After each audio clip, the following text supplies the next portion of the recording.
Mi nuera cometió un simple error hoy. Me entregó la lonchera equivocada. Parecía una confusión inofensiva, algo para reírse durante la cena. Pero cuando mi compañero de trabajo, un curtido exparamédico de combate, miró dentro de esa caja, no se rió. Se puso pálido. Me miró directamente a los ojos, con las manos temblando, y dijo: «Benjamín, lleva a tu hijo a urgencias ahora mismo». «¿Por qué?», pregunté confundido. Él aplastó una pastilla de la caja entre sus dedos.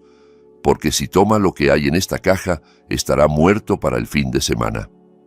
Ese momento no solo me asustó, destruyó todo lo que creía saber sobre mi familia. Mi nombre es Benjamín Carrasco. Tengo 70 años. Debería estar jubilado pescando junto a un lago.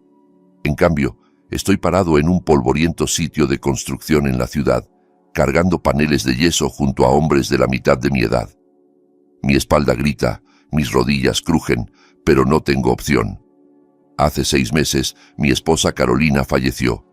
Antes de que creciera el pasto sobre su tumba, mi hijo Mateo vino a pedirme ayuda desesperadamente.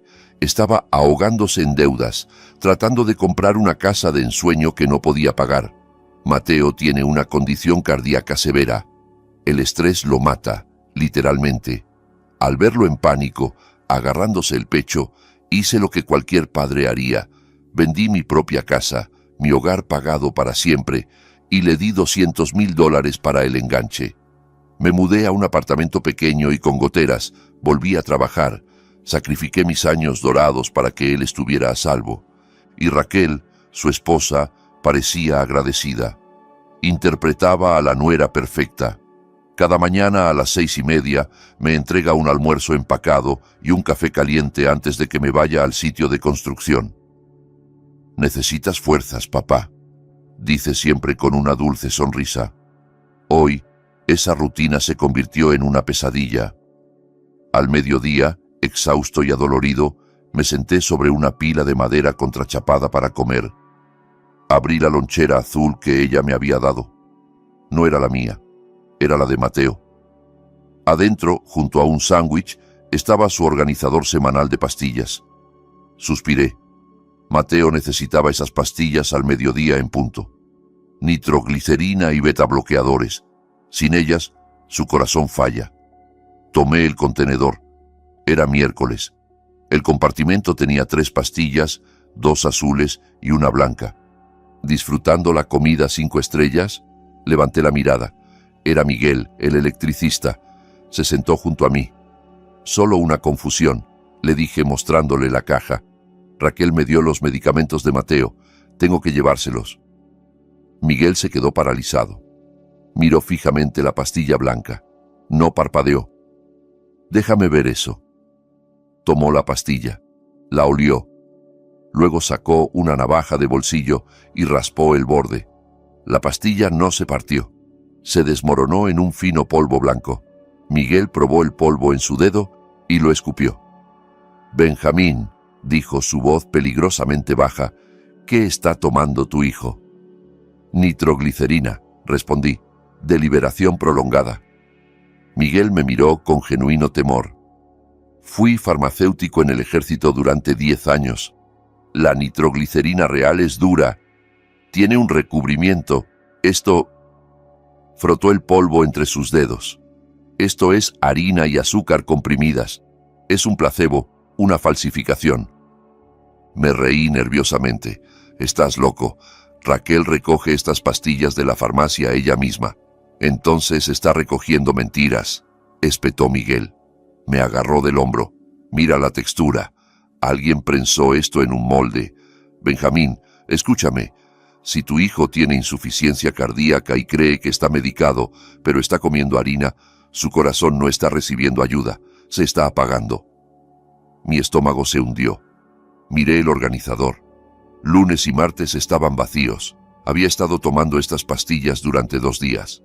«Si ha estado sin sus medicamentos durante 48 horas», susurró Miguel, «es una bomba de tiempo ambulante. Llámalo ahora antes de que caiga muerto». Miré el polvo blanco en el piso de concreto.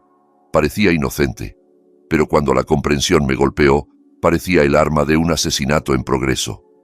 Mi hijo no solo estaba enfermo, estaba siendo borrado. Mis manos temblaban tan violentamente que casi dejé caer el teléfono en el polvo del concreto. Las palabras de Miguel resonaban en mi cráneo como un martillo neumático. Muerto para el fin de semana. Miré el organizador de pastillas en mi mano. Miércoles lleno de harina. Lunes y martes vacíos. Mi hijo había estado tragando veneno durante 48 horas. Llamé primero a Mateo. Necesitaba escuchar su voz. Necesitaba saber que aún respiraba.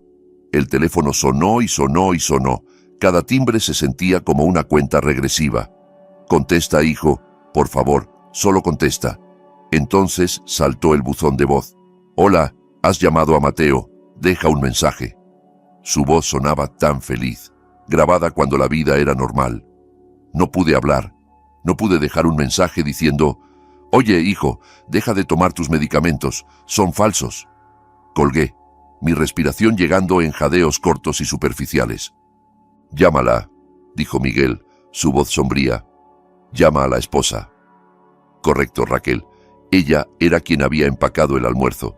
Ella era quien recogía las recetas. Marqué su número. El teléfono se sentía resbaladizo en mi palma sudorosa. Contestó al segundo timbre. Hola, papá, canturreó. Su voz era brillante, soleada, completamente en desacuerdo con el terror que congelaba mi sangre. ¿Disfrutaste el sándwich? Usé esa mostaza con miel que te gusta. Raquel, logré decir. Mi voz sonaba destrozada, como si hubiera tragado grava. Me mandaste la lonchera de Mateo. Hubo una fracción de segundo de silencio en la línea, una inspiración brusca, luego caos. «Dios mío, papá», chilló. Su voz subió una octava, frenética y aterrorizada. «Lo siento muchísimo. Soy una idiota. Me di cuenta en el momento en que salí de la entrada. Estaba apurada llevando a Liliana a la escuela. Debí haberlas intercambiado y ya voy camino a su oficina con su almuerzo real. Lo siento muchísimo». Sonaba perfecta. Sonaba exactamente como una madre agobiada cometiendo un error honesto. Por un instante, dudé de mí mismo. ¿Podría Miguel estar equivocado? Pero luego miré hacia abajo, al polvo blanco manchando el pulgar calloso de Miguel. «Raquel, escúchame», dije, tratando de canalizar la autoridad del capataz que solía ser. «Miguel está aquí. Solía ser paramédico. Revisó las pastillas de Mateo». Hice una pausa. Necesitaba escucharla respirar. Necesitaba escuchar la verdad en el silencio. «Dice que son falsas, Raquel», dije, mi voz baja. «Dice que son solo harina comprimida». El silencio que siguió fue pesado, sofocante. Podía escuchar el leve zumbido del tráfico de su lado. Esperé la negación. Esperé que gritara que Miguel estaba loco. Esperé el pánico de una esposa dándose cuenta de que su marido estaba en peligro. En cambio, se rió. No fue una carcajada de villana. Fue una risa entrecortada, aliviada, el sonido de alguien que acaba de evitar por poco un accidente de auto. «Ay, papá», suspiró, su voz suavizándose instantáneamente como seda. «Me asustaste muchísimo. ¿Eso es todo? Gracias a Dios».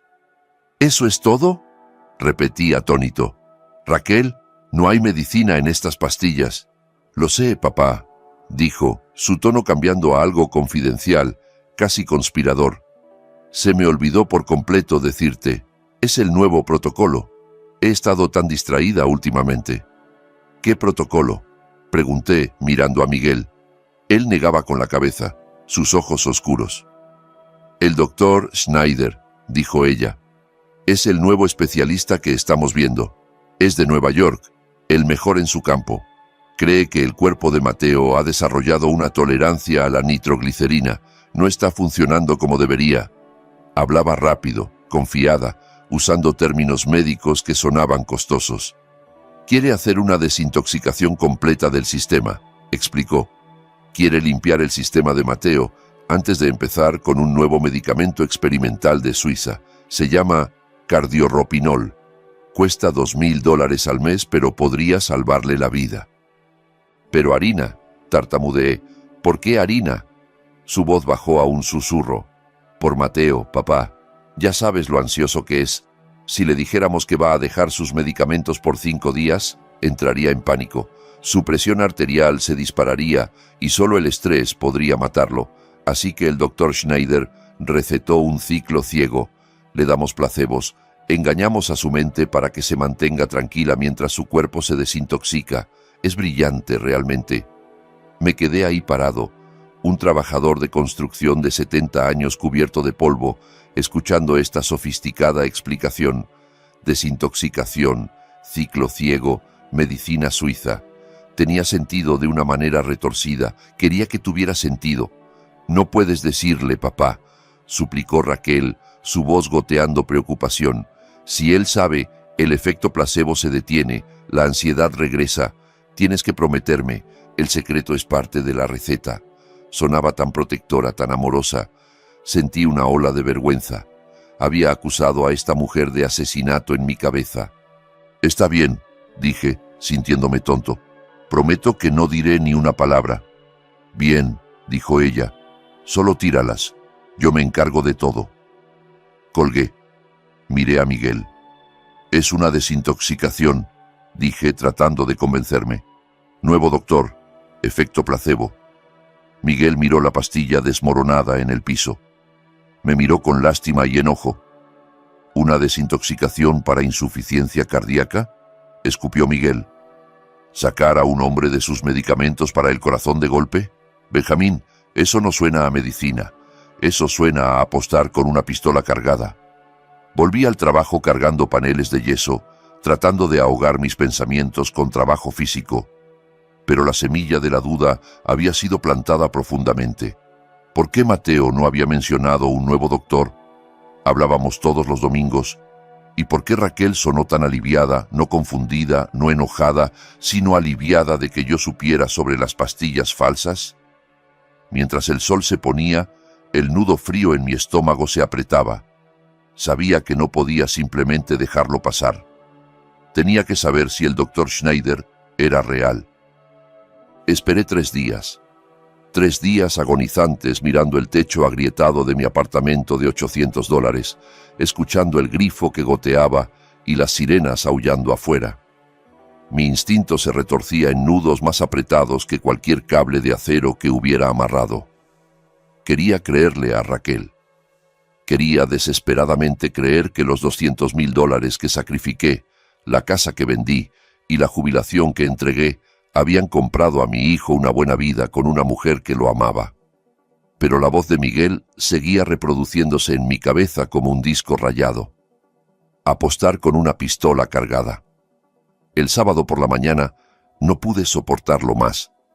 Me subí a mi oxidada camioneta Ford del 2005 y conduje hacia el norte. Dejé las calles llenas de baches del sur y me dirigí hacia los suburbios. Mientras conducía, el paisaje cambió.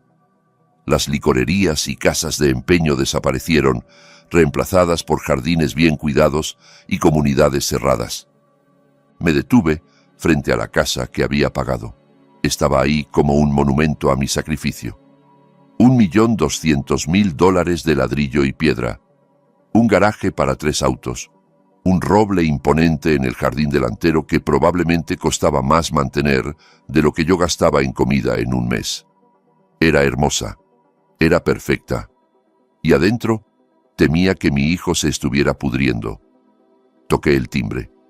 No tenía llave. Los invitados no tienen llaves, y eso era lo que yo era ahora, un invitado en la casa que compré.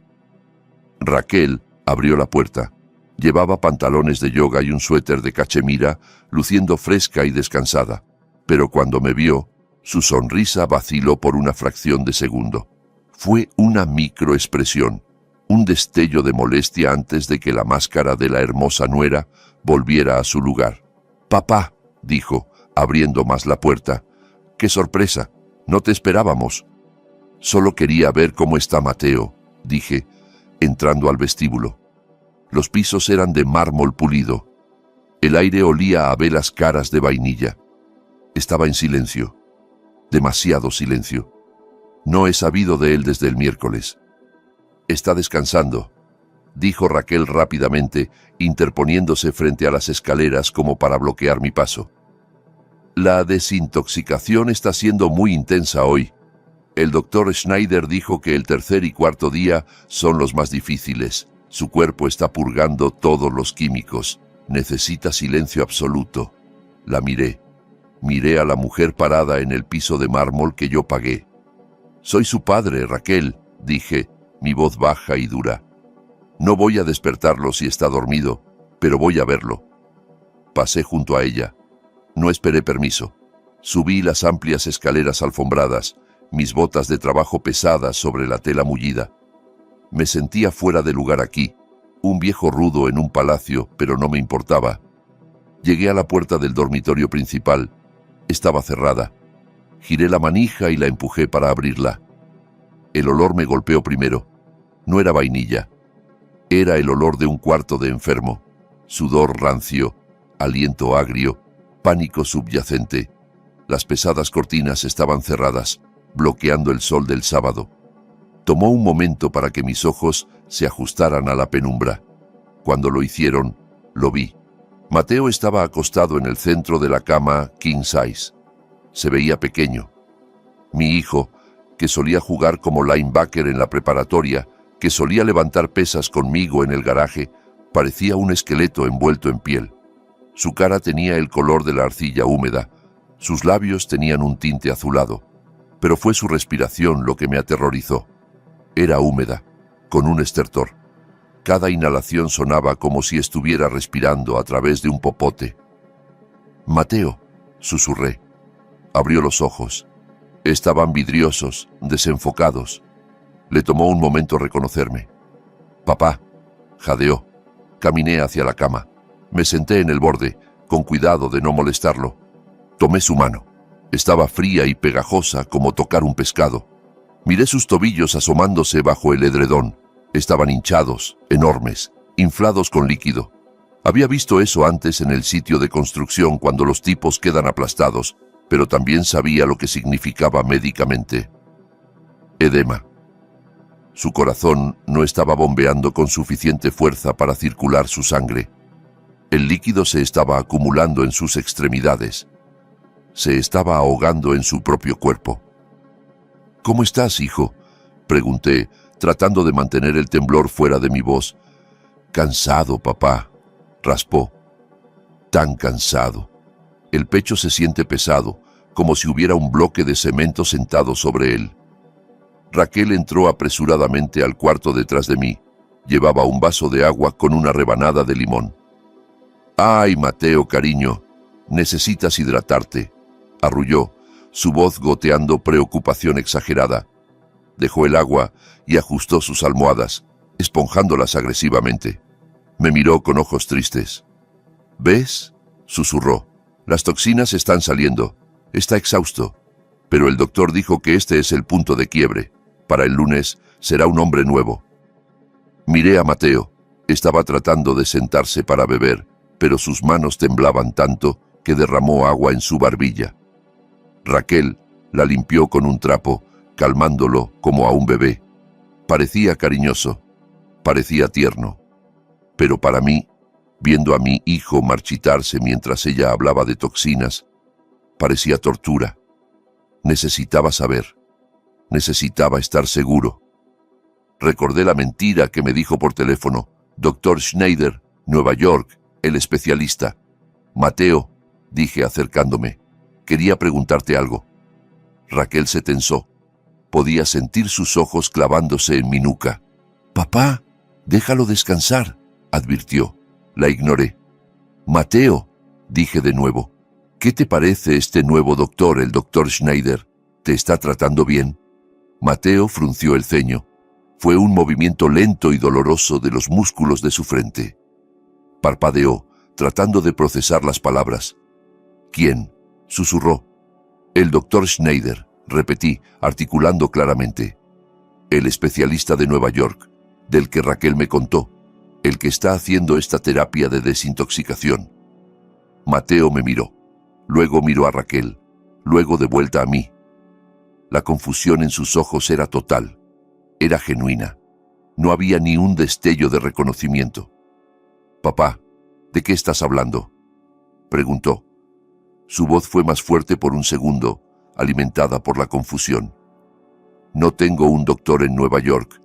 Vi al doctor Hernández el mes pasado. Es el único cardiólogo que veo. ¿Quién es Schneider? El aire abandonó la habitación. El silencio que siguió fue ensordecedor. Rugía en mis oídos. Mi corazón martilleaba contra mis costillas. Ahí estaba, la verdad. Desnuda y fea. No había ningún doctor Schneider. No había ninguna desintoxicación. No había ningún medicamento experimental de Suiza. Mi hijo no se estaba desintoxicando. Se estaba muriendo. Estaba entrando en insuficiencia cardíaca porque no había tomado su medicina en 4 días. Estaba tomando pastillas de harina mientras su corazón lentamente se rendía. Me volteé lentamente para mirar a Raquel. Estaba parada al pie de la cama. La máscara había desaparecido. La esposa amorosa y preocupada había desaparecido. Su cara era dura, angular, fría. Sus ojos eran rendijas estrechas. No estaba mirando a Mateo, me estaba mirando a mí. Y en esa mirada no había miedo, no había disculpa. Solo había una advertencia aguda y venenosa. Dio un paso adelante, su voz tensa y controlada. «Mateo, cariño, estás confundido otra vez», dijo. «Es la niebla mental. El doctor Hernández nos refirió a Schneider, ¿recuerdas? Firmaste los papeles hace semanas. Solo lo olvidaste. Es un efecto secundario de la abstinencia». Me miró y sus ojos me retaron a hablar. Me retaron a contradecirla, me retaron a causar el estrés que podría matarlo ahí mismo. «Papá, deja de confundirlo», siseó. «Lo estás alterando. Su ritmo cardíaco está subiendo. ¿Quieres hacerle daño?» Volví a mirar a Mateo. Se veía aterrorizado. Miraba entre nosotros tratando de entender, tratando de recordar a un doctor que no existía. Su respiración venía más rápido ahora, más corta. «Yo no recuerdo», jadeó. «No recuerdo haber firmado nada». «Está bien».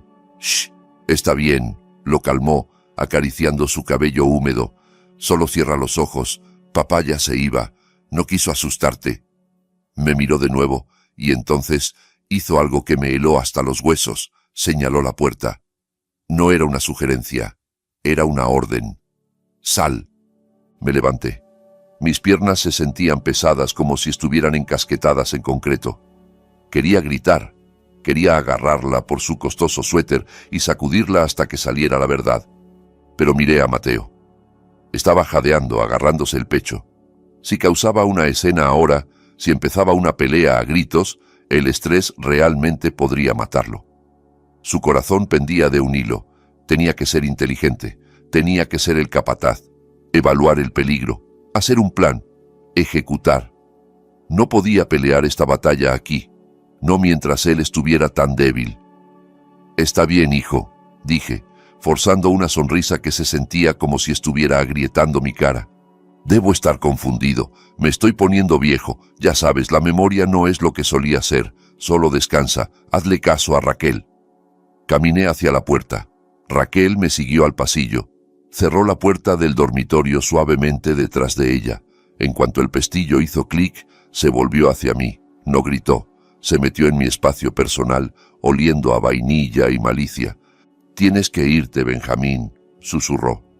«Lo estás confundiendo. Estás interfiriendo con su tratamiento. Si vuelves aquí y lo alteras de nuevo, te prohibiré la entrada a esta casa. No te dejaré verlo a él ni a Liliana. ¿Entiendes?» Miré a esta mujer, esta extraña. Pensé en los $200,000. Pensé en los almuerzos. Pensé en la póliza de seguro de $5 millones que debía estar escondida en algún lugar de esta casa. «Entiendo, Raquel», dije. «Entiendo perfectamente». Me senté en mi camioneta al final de la entrada, mis manos agarrando el volante tan fuerte que el cuero crujía. Me había dicho a mí mismo que iba a contratar un investigador privado. Pero algo me hizo regresar. Era el mismo instinto que me decía cuando una viga de soporte estaba a punto de romperse. El mismo presentimiento que había salvado a mi equipo de trincheras colapsando una docena de veces.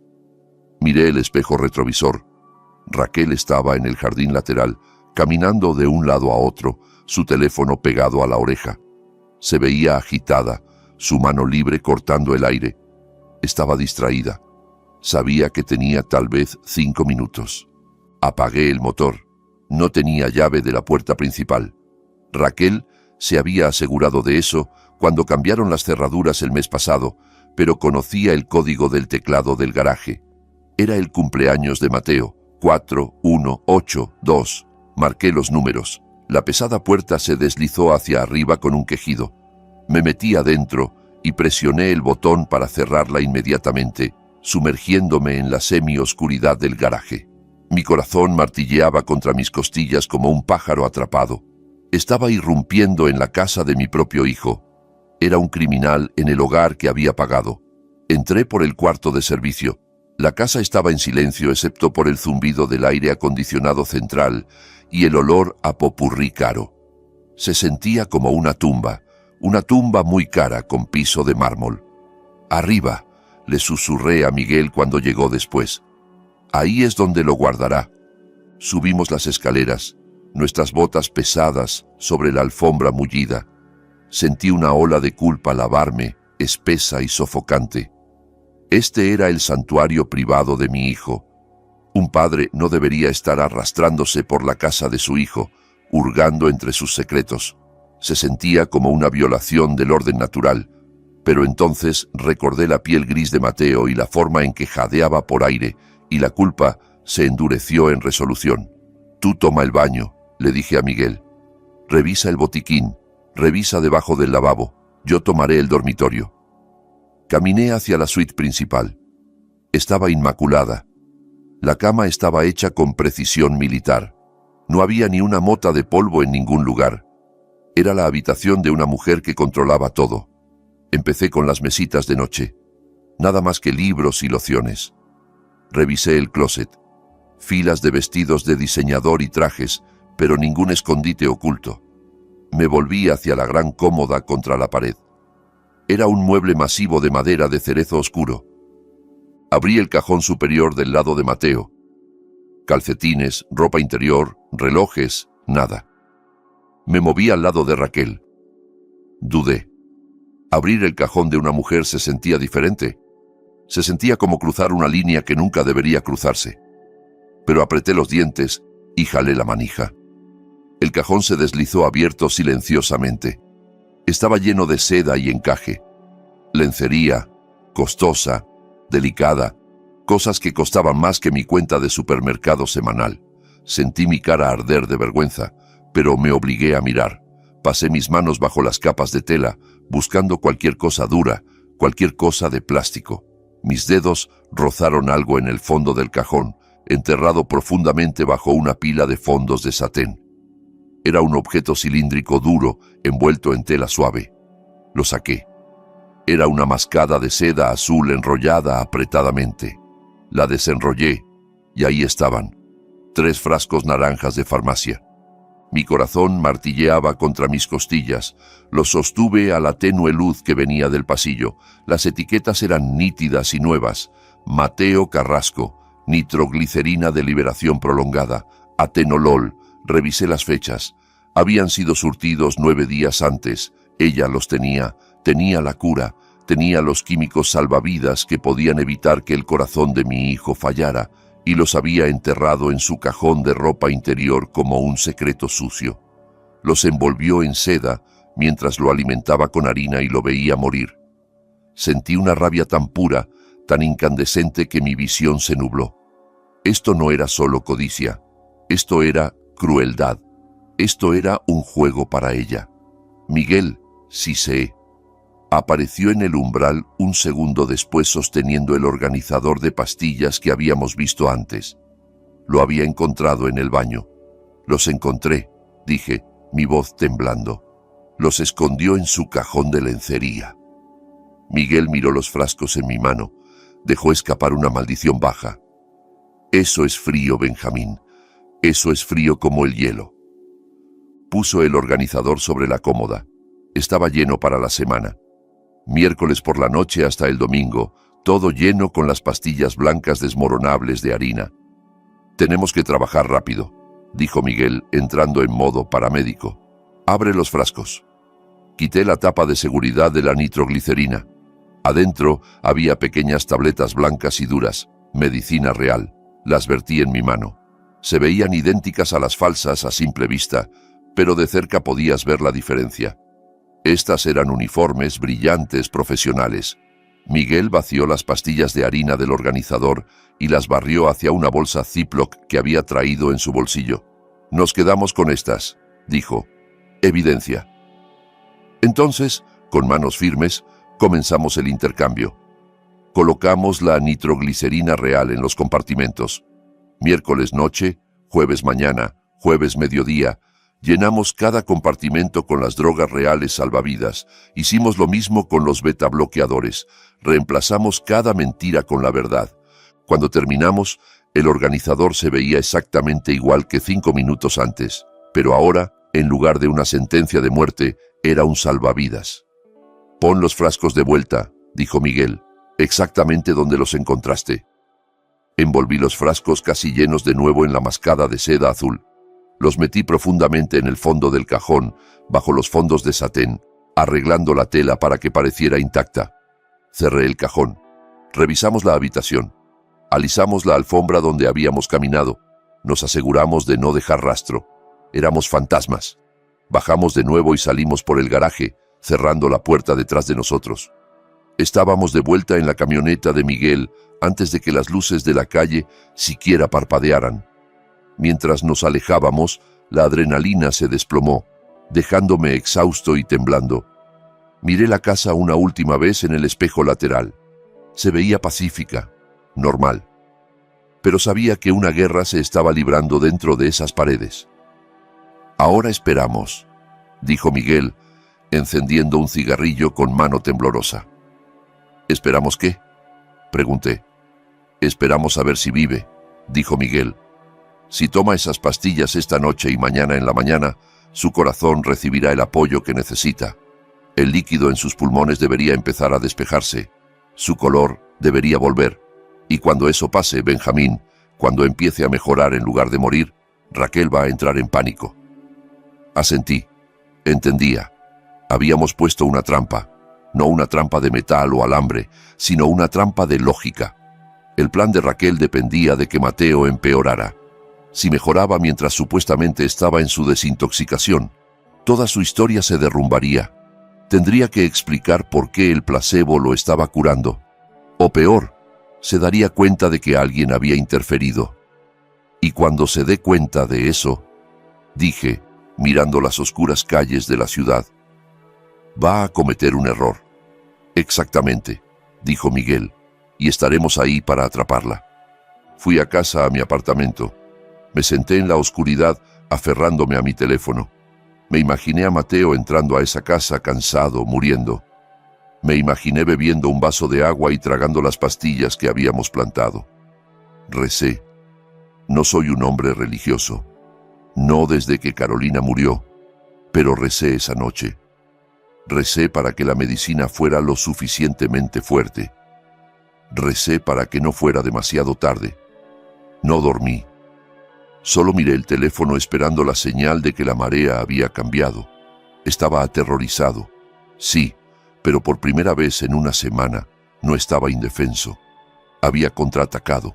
Había puesto un escudo entre mi hijo y la mujer que quería matarlo. Ahora solo tenía que esperar a que el monstruo mostrara su verdadera cara. Las 24 horas siguientes al allanamiento fueron un borrón de paranoia. Estaba de vuelta en mi apartamento, pero mi mente seguía en esa habitación, preguntándome si Raquel había abierto el cajón, preguntándome si había notado que los frascos estaban movidos una fracción de centímetro. No podía simplemente quedarme sentado ahí. El silencio de mi cuarto se sentía como un ataúd. El martes por la noche, incapaz de dormir, manejé de vuelta a su vecindario. Me estacioné a 2 cuadras, escondido en la sombra de un gran roble, solo observando. Necesitaba ver si llegaba la ambulancia. Necesitaba saber si había matado a mi hijo o lo había salvado. Fue entonces cuando los vi por primera vez. No en una foto de un investigador privado, sino en carne y hueso. Una camioneta negra rodó lentamente por la calle. No tenía los faros encendidos, solo las luces de estacionamiento ámbar brillando como los ojos de un depredador. Se arrastró pasando los jardines bien cuidados y las casas dormidas hasta que se detuvo directamente frente a la entrada de Mateo. Me hundí en mi asiento, conteniendo la respiración. Mi corazón martilleaba contra mis costillas. La ventana de la camioneta se bajó.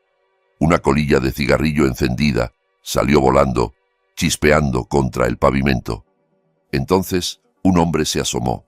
Incluso desde esta distancia podía sentir la amenaza irradiando de él. No estaba mirando la casa casualmente, la estaba memorizando. Estaba midiendo la distancia de la puerta a la calle. Estaba calculando ángulos. Sacó un teléfono y tomó una foto de la ventana del frente. La ventana de la habitación de Liliana. Una rabia fría me lavó instantáneamente, reemplazando mi miedo. Estos no eran simples prestamistas, eran carniceros. Estaban marcando su territorio antes de la masacre. Entonces la puerta principal de la casa se abrió. Raquel salió al porche. Llevaba una bata, abrazándose contra el frío. Se veía pequeña, frágil, nada como la mujer compuesta que me había mentido en la cara. Miró fijamente la camioneta. No gritó, no corrió adentro. Solo se quedó ahí paralizada como un conejo atrapado en los faros de un tráiler. El hombre en la camioneta se rió. Fue un sonido bajo y cruel que se llevó el viento de la noche. Hizo forma de pistola con su mano, la apuntó hacia ella e imitó el retroceso. Raquel se estremeció como si la hubieran golpeado físicamente. Trastabilló hacia atrás, casi tropezando con el tapete de bienvenida, y azotó la puerta. El sonido del cerrojo deslizándose resonó en la calle silenciosa. La camioneta permaneció ahí otros 10 segundos, una eternidad, antes de salir disparada hacia la noche. Me quedé ahí sentado agarrando mi volante hasta que mis nudillos se pusieron blancos. Me di cuenta entonces de que Miguel tenía razón. Esto no era un juego. Raquel no estaba matando a Mateo por simple codicia. Estaba aterrorizada. Estaba viviendo en una zona de guerra que yo acababa de descubrir. Quería manejar hasta allá. Quería golpear la puerta y decirle que sabía, decirle que podía ayudar. Pero me detuve. Si revelaba mi mano ahora, antes de que la medicina tuviera tiempo de funcionar, antes de que la mente de Mateo se aclarara, arruinaría todo. Necesitaba que Mateo estuviera lo suficientemente fuerte para enfrentar la verdad. Lo necesitaba vivo. Encendí mi camioneta y me alejé, dejando la casa con sus pesadillas. Pero esa imagen, el hombre apuntando un dedo pistola a mi nuera quemada en mis retinas, confirmó una cosa. El reloj no solo estaba corriendo para el corazón de Mateo, estaba corriendo para todos nosotros. Y se me estaba acabando el tiempo. Las siguientes 72 horas fueron una clase magistral en tortura. Me senté en mi abarrotado apartamento con olor a moho, mirando la pintura descascarada del techo, esperando que mi teléfono sonara. No dormí. No podía. Cada vez que cerraba los ojos, veía la cara gris de mi hijo. Veía el líquido hinchando sus tobillos. Veía la harina blanca desmoronándose en la mano de Miguel. Había jugado a ser Dios. Había entrado a la casa de un hombre y manipulado su medicación. Miguel me aseguró que la nitroglicerina funcionaría rápido, que dilataría sus vasos sanguíneos, bajaría la presión en su corazón y despejaría el líquido de sus pulmones en horas. Pero Miguel fue paramédico en una zona de guerra hace 30 años. ¿Qué tal si llegamos demasiado tarde? ¿Qué tal si el daño que Raquel había infligido ya era permanente? ¿Qué tal si para cuando intercambié esas pastillas, el corazón de Mateo ya estaba demasiado deteriorado para salvarse?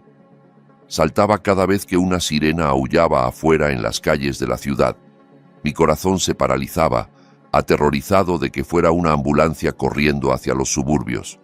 Aterrorizado de que Raquel hubiera encontrado las pastillas reales y las hubiera tirado por el retrete.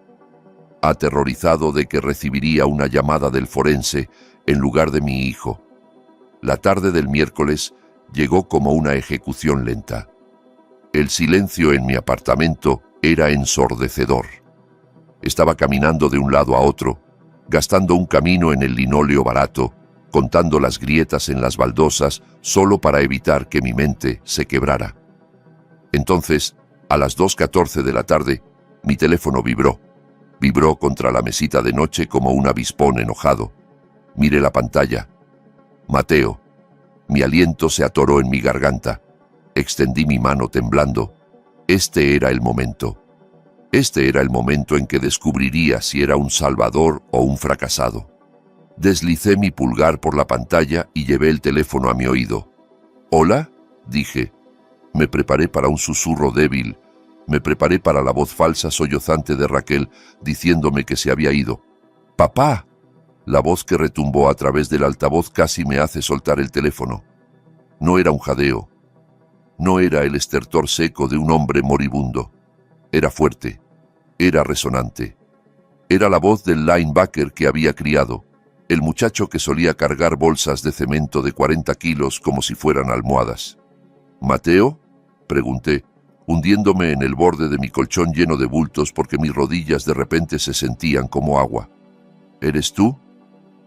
«No vas a creer esto, papá», dijo, y podía escuchar la sonrisa en su voz. Podía escuchar el oxígeno llenando sus pulmones. «Me siento increíble, quiero decir, absolutamente increíble». «¿Qué? ¿Qué pasó?», pregunté, actuando el papel, aunque mi corazón estaba volando. «Me desperté esta mañana y fue como si se hubiera levantado una niebla», dijo, las palabras saliendo de él en un torrente de adrenalina. Esa pesadez en mi pecho desapareció, la hinchazón en mis piernas desapareció. Puedo ver mis tobillos de nuevo, papá. De hecho, caminé con Liliana a la parada del autobús esta mañana medio kilómetro y ni siquiera me quedé sin aliento, ni siquiera tuve que parar. Cerré los ojos, una ola de alivio lavándome tan poderosa que me mareé. Funcionó. La medicina real, la química que había metido de contrabando en su cajón como un ladrón, estaba corriendo por sus venas. Estaba haciendo lo que fue diseñada para hacer. Mi hijo estaba vivo. «Son noticias maravillosas, hijo», dije, mi voz espesa con emoción que traté de ocultar. «Es esta desintoxicación, papá», continuó Mateo, su entusiasmo desbordándose. Raquel tenía razón. Lo dudé. Lo admito. Los primeros días fueron un infierno. Sentí que me estaba muriendo. Pero ella seguía diciendo que eran solo las toxinas saliendo de mi sistema. Y tenía razón. El doctor Schneider es un genio. Mi cuerpo solo necesitaba un reinicio duro. Me siento 10 años más joven. Hasta corté el pasto esta tarde. ¿Puedes creerlo? Empujé la podadora durante 40 minutos. Sentí un pico de rabia fría atravesar mi alivio. Estaba alabando el veneno. Estaba dándole crédito a la desintoxicación, la misma mentira que fue diseñada para matarlo, por su recuperación. Estaba agradeciéndole a la mujer que había tratado de detener su corazón por el milagro que yo había entregado. «Eso es increíble, Mateo», dije, forzando mi voz a permanecer neutral. «¿Y qué piensa Raquel? ¿Está feliz?».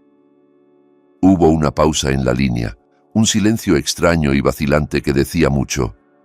«Sí, lo está. Está sorprendida», dijo Mateo, su tono cambiando ligeramente, perdiendo algo de su energía maníaca. «Creo que está en shock. Sigue preguntándome si estoy seguro de que me siento bien. Está muy preocupada de que pueda estar teniendo ¿cómo le llamó? Un repunte falso, como una oleada de energía antes de un colapso. Sigue tratando de hacerme acostar, pero tengo demasiada energía. Siento que podría atravesar una pared. Oye, cariño», gritó Mateo lejos del teléfono, su voz haciendo eco en su gran cocina. «Papá está en la línea. Le dije que la desintoxicación funcionó. Le dije que estoy de vuelta». Agucé mis oídos contra el altavoz. En el fondo, escuché un estruendo distintivo, el sonido de vidrio rompiéndose contra un piso duro de azulejo. Entonces escuché la voz de Raquel. No era la voz suave, confiada, dulce como jarabe de la mujer que me había echado del dormitorio el sábado. Era aguda, delgada, vibrando de terror.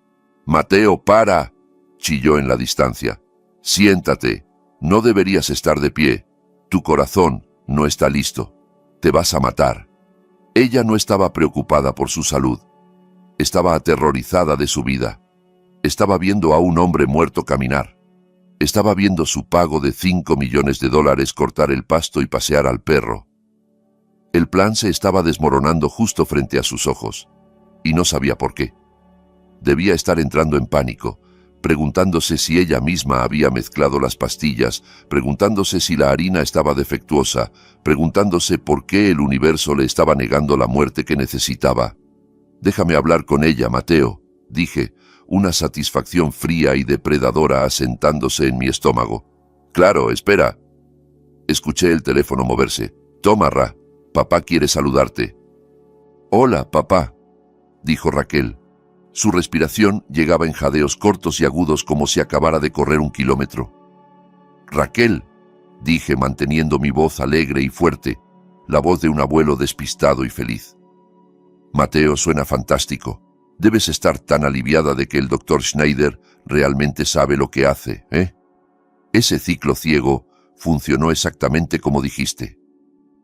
Pude escuchar su respiración entrecortarse. Fue el sonido de un animal atrapado. «Sí, sí», tartamudeó. Es un milagro. Estamos tan bendecidos. Pero tenemos que tener cuidado, papá. Podría ser una fluctuación. No queremos hacernos ilusiones». Estaba improvisando. Podía escuchar los engranajes girando en su cabeza tratando de encontrar un nuevo ángulo, una nueva mentira para ponerlo de vuelta en esa cama, para detener su corazón de nuevo. Sonaba desesperada.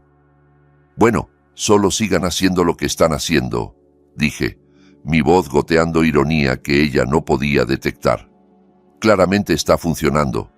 Dale su dosis de la tarde, no te saltes ni una sola». Lo haré», susurró. Colgué el teléfono. Me senté ahí por un momento saboreando la pequeña victoria. Mi hijo estaba a salvo por el momento. La medicina estaba en su sistema. Raquel estaba acorralada, pero la guerra no había terminado. Todavía no entendía el panorama completo. Sabía cómo lo estaba haciendo, pero necesitaba entender el porqué en el fondo. La codicia era un motivador poderoso, sí, pero $5 millones, eso se sentía específico, eso se sentía urgente. Mi teléfono vibró de nuevo. No era Mateo esta vez, era un número que no reconocía. «¿Benjamín Carrasco?», preguntó una voz ronca. «Sí, soy Valentín, el investigador privado». Mi estómago se tensó.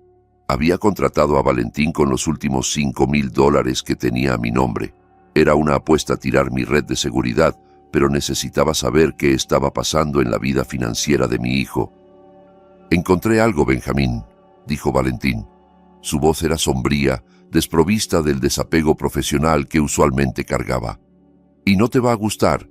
De hecho, necesitas ver esto inmediatamente. ¿Puedes encontrarte conmigo? Estoy en la cafetería de la 4ª calle». «Voy para allá». Manejé a la cafetería en un aturdimiento.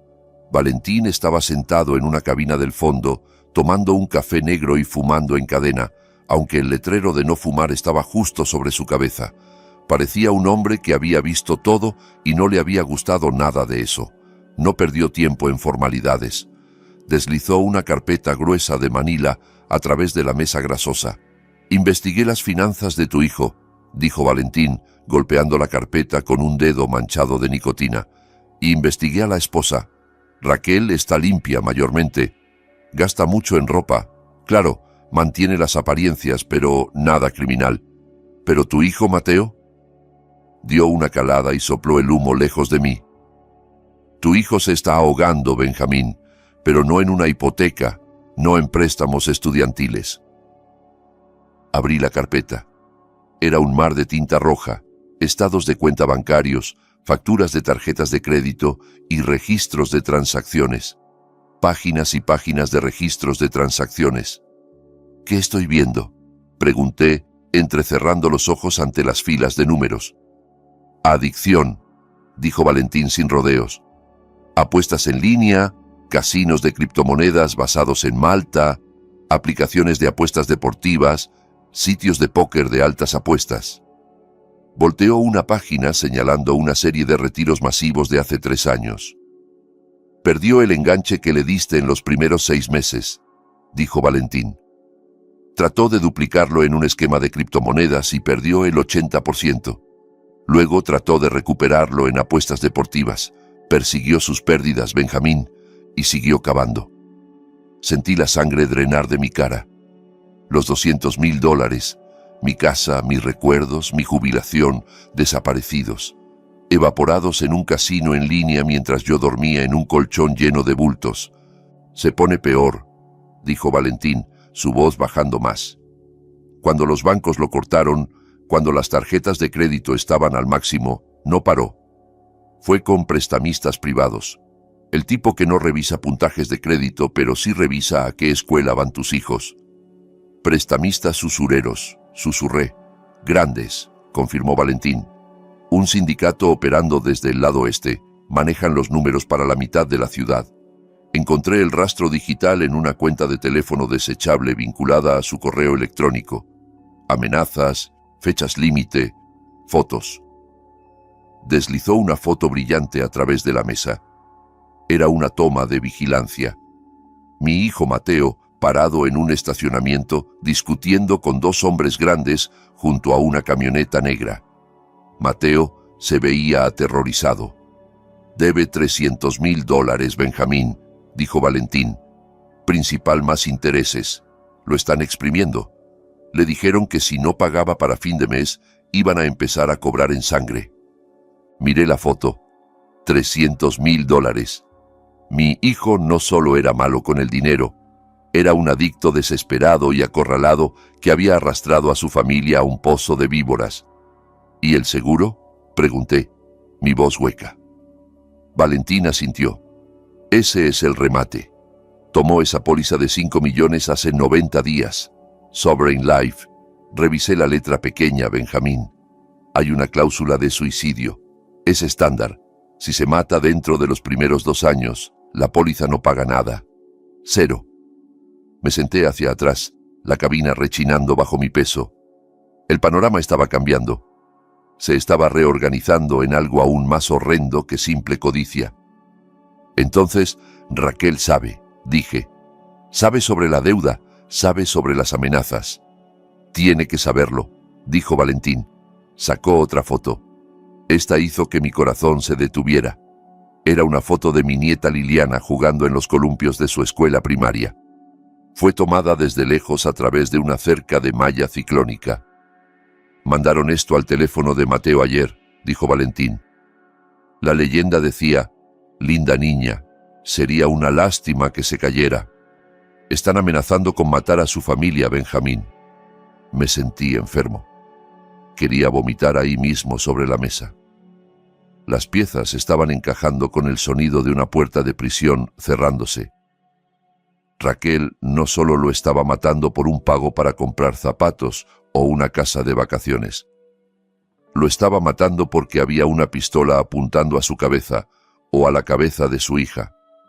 Si Mateo moría de causas naturales como un ataque cardíaco causado por complicaciones médicas, el seguro pagaba 5 millones. Ella podía pagar a los usureros, podía salvar la casa, podía salvar a Liliana. Era una lógica retorcida y horrenda. Matar al esposo para salvar a la hija, sacrificar una vida para salvar 2. Entonces lo está haciendo para pagar la deuda, murmuré. Lo está sacrificando para salvar a Liliana. Valentín se encogió de hombros. O tal vez están juntos en esto, tal vez él sabe, tal vez no. Pero una cosa está clara, Benjamín. La fecha límite que los usureros le dieron es el próximo martes. Miré la fecha en el calendario en la pared. Hoy era viernes. El martes estaba a 4 días. Por eso estaba entrando en pánico. Por eso estaba aterrorizada cuando Mateo empezó a mejorar. Se le estaba acabando el tiempo. Si Mateo no moría para el martes, los usureros vendrían por Liliana.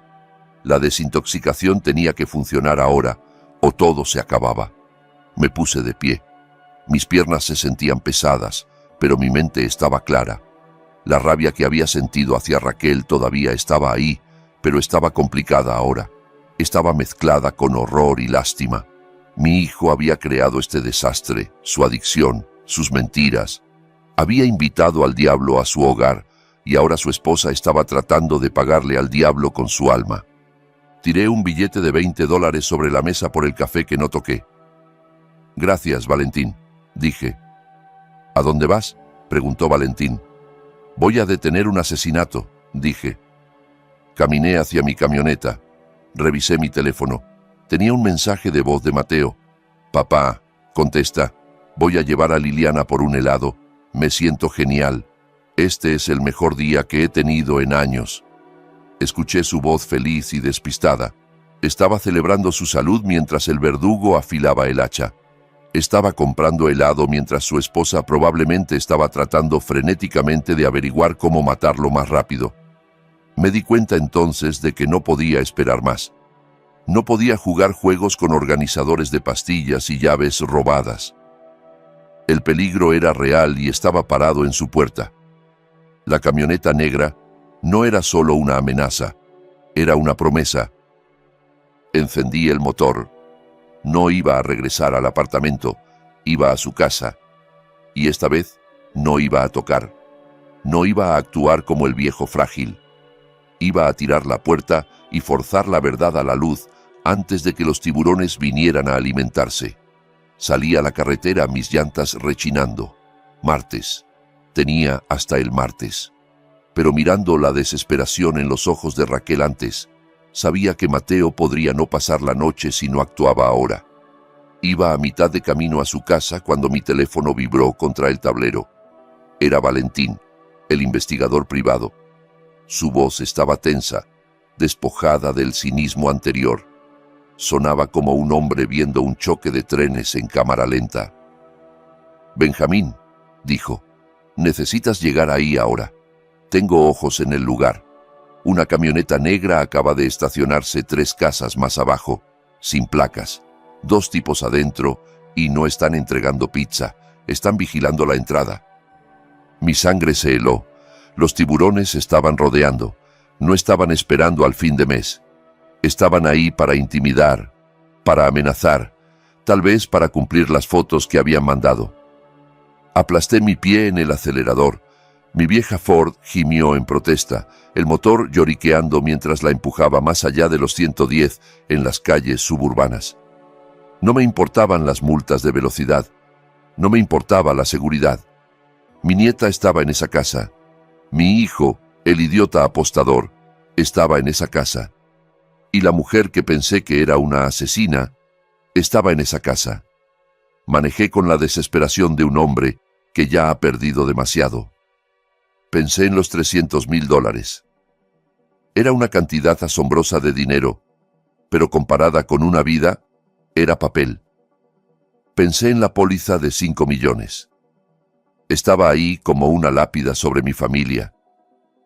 Rechinando entré a la entrada, ignorando la camioneta negra estacionada calle abajo. Vi 2 cabezas voltearse en ese vehículo, observándome, pero no se movieron. Eran solo los mensajeros del miedo por ahora. Salté de la camioneta, mis botas golpeando el pavimento con fuerza. No fui a la puerta principal. Fui directo al teclado del garaje.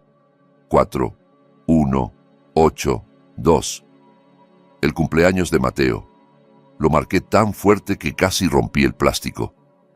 La puerta comenzó su lento ascenso mecánico. No esperé a que se abriera completamente. Me agaché por debajo cuando estaba a la altura de mi cintura, metiéndome al garaje como un soldado en una trinchera. Irrumpí en el cuarto de servicio. La casa no estaba en silencio esta vez. Estaba llena de ruido, gritos. Venían de la cocina. Era un sonido crudo, histérico, que hizo que el vello de mis brazos se erizara. Era mi hijo. Corrí por el pasillo, mi corazón martilleando contra mis costillas como un mazo. Llegué a la entrada de la cocina y me detuve. La escena frente a mí congeló el aliento en mis pulmones. Era una cocina hermosa. Recordaba cuando la remodelaron. $50,000 en encimeras de granito, electrodomésticos de acero inoxidable y gabinetes hechos a la medida. Era una cocina diseñada para cenas familiares y hornear en las fiestas. Pero ahora mismo parecía una zona de guerra. Raquel estaba desplomada en el piso cerca del refrigerador, su cara enterrada en sus manos, su cuerpo sacudiéndose con violentos sollozos desgarradores. Se veía rota, derrotada. Y Mateo, mi hijo, que apenas 3 días antes estaba en su lecho de muerte, estaba parado sobre ella. Se veía vibrante. Su color era bueno. Sus piernas estaban fuertes. La medicina real que había intercambiado había hecho su trabajo perfectamente. Estaba físicamente curado, pero mentalmente se estaba desmoronando. Sostenía un frasco naranja de receta en su mano. Lo agitaba hacia ella, su cara retorcida en una máscara de pura e inconfundible angustia. «¿Por qué no estoy muerto?», gritó. Su voz se quebró, haciendo eco en el costoso azulejo. «¿Por qué estoy parado aquí, Raquel? Me las tomé todas. Me tomé cada una de ellas esta mañana». Me quedé parado en las sombras del pasillo, paralizado. Esto no era lo que esperaba. Esperaba encontrar a Raquel alimentándolo con veneno a la fuerza. Esperaba encontrar a una víctima y una villana. Pero Mateo no estaba actuando como una víctima. Estaba actuando como un hombre cuyo plan había fallado. Mateo arrojó el frasco a través de la habitación. Se estrelló contra el azulejo del respaldo, rompiéndose en fragmentos de plástico naranja. «Me lo prometiste», rugió, lágrimas corriendo por su cara. «Prometiste que me ayudarías. Me desperté hoy sintiéndome genial. Caminé a Liliana al autobús. Corté el pasto. Mi corazón está latiendo como un tambor. Raquel, está fuerte. ¿Por qué está fuerte?». Raquel levantó la vista, su cara un desastre de rímel y lágrimas. «No sé, Mateo», gimió. «Te juro que no sé. Te di la harina. Las hice yo misma, tal como me pediste. Las cambié. Estás mintiendo», gritó Mateo. Caminaba de un lado a otro de la cocina como un animal enjaulado. «Te acobardaste. Tuviste miedo. Me diste la medicina real, ¿verdad? ¿Quieres que nos maten? ¿Quieres que esos hombres de afuera entren aquí y lastimen a Liliana?». Me recargué contra el marco de la puerta, mi mundo tambaleándose sobre su eje. La conversación era absurda. Era una locura. Mi hijo le estaba gritando a su esposa porque ella le había salvado la vida. Estaba furioso porque estaba sano. «No fui yo, papá», sollozó, arrastrándose hacia él y agarrando su pierna. «Yo quiero que vivas. Nunca quise hacer esto, pero hice lo que dijiste. Te juro que vacié las cápsulas. Las llené con harina. Escondí las reales en mi cajón. No sé por qué estás mejorando. Tal vez tu corazón es demasiado fuerte». «¿Demasiado fuerte?». Mateo se rió. Fue un sonido maníaco, aterrador. «Mi corazón es basura. Ha sido basura por 10 años. Debería haberse detenido hace 3 días. Ese era el plan. Causas naturales, un ataque cardíaco mientras dormía. El seguro paga. Tú pagas a los usureros y tú y Liliana están a salvo. Ese era el trato, Raquel». Agarró un pesado jarrón de cristal de la isla y lo arrojó a la pared. Explotó, bañando la impecable cocina con vidrio. «Ahora mírame», gritó, extendiendo los brazos. «Estoy sano, estoy vivo, y porque estoy vivo, todos estamos muertos. La fecha límite es el martes. Si no estoy bajo tierra para el martes, van a venir por Liliana. ¿Entiendes eso?». Me mandaron una foto de ella en el recreo. Di un paso hacia la luz. Mis pesadas botas de trabajo crujieron sobre el vidrio roto. El sonido cortó su pelea a gritos como un disparo. Mateo se congeló. Raquel jadeó, levantándose contra los gabinetes. Ambos me miraron. Sus ojos estaban abiertos, aterrados, como niños atrapados jugando con cerillos mientras la casa se quemaba. «¿Papá?», susurró Mateo. Su cara se puso pálida, no de enfermedad, sino de vergüenza. No dije ni una palabra. Caminé al centro de la cocina. Metí la mano en el bolsillo profundo de mi chaqueta de lona de trabajo. Mi mano se cerró alrededor de la bolsa Ziploc que Miguel me había dado. La bolsa llena de las pastillas blancas desmoronables de harina que habíamos removido del organizador. Lancé la bolsa sobre la isla de granito. Aterrizó con un golpe suave deslizándose sobre la superficie pulida hasta detenerse justo frente a Mateo. «¿Están buscando esto?», pregunté. Mi voz era baja, firme, peligrosamente calmada. El silencio en esa cocina era más pesado que cualquier viga de acero que hubiera levantado. La bolsa Ziploc de pastillas de harina se asentó en la isla de granito como una granada que ya había explotado, dejándonos en los escombros. Mateo miró el polvo blanco, su pecho agitándose, su cara una máscara de absoluta devastación. No parecía un hombre que había sido salvado, parecía un hombre que acababa de ver hundirse su último bote salvavidas. «Tú las cambiaste de vuelta», susurró Mateo. «Entraste a mi casa y las cambiaste de vuelta». «Te salvé la vida, hijo», dije, mi voz dura. «Y estás parado ahí gritando porque todavía respiras. Explícame eso. Explícame por qué mi hijo quiere morir tan desesperadamente». Le grita a su esposa por no matarlo. Mateo colapsó. No fue un deslizamiento lento esta vez. Sus piernas simplemente cedieron. Cayó al piso con fuerza, sus rodillas crujiendo sobre el vidrio roto del jarrón que había arrojado. No pareció sentir el dolor. Puso su cabeza en sus manos y dejó salir un sonido que nunca olvidaré. Fue un aullido, un sonido de pura desesperación animal. «No fue el plan de ella, papá», sollozó, meciéndose de un lado a otro. «No fue Raquel. Ella no quería hacerlo. Yo la obligué». Miré a Raquel. Estaba acurrucada en la esquina, sus brazos envueltos alrededor de sí misma, temblando violentamente. Me miró, sus ojos abiertos y suplicantes, lágrimas cortando surcos a través de su maquillaje. No parecía una mente maestra, parecía una mujer que había sido hecha pedazos.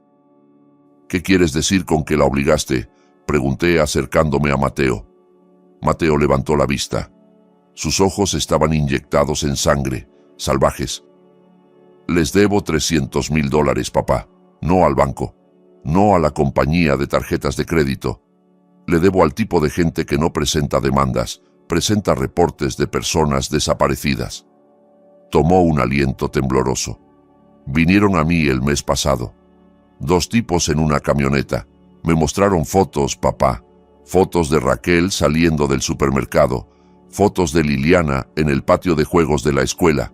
Sabían su horario, sabían el nombre de su maestra. Me dijeron que la fecha límite era fin de mes. Si no pagaba los 300,000 más intereses, se lo iban a cobrar con ellas. Detallaron exactamente lo que le harían a Liliana.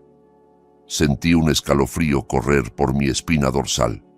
Había lidiado con tipos duros en sitios de construcción, pero esto era diferente, esto era maldad.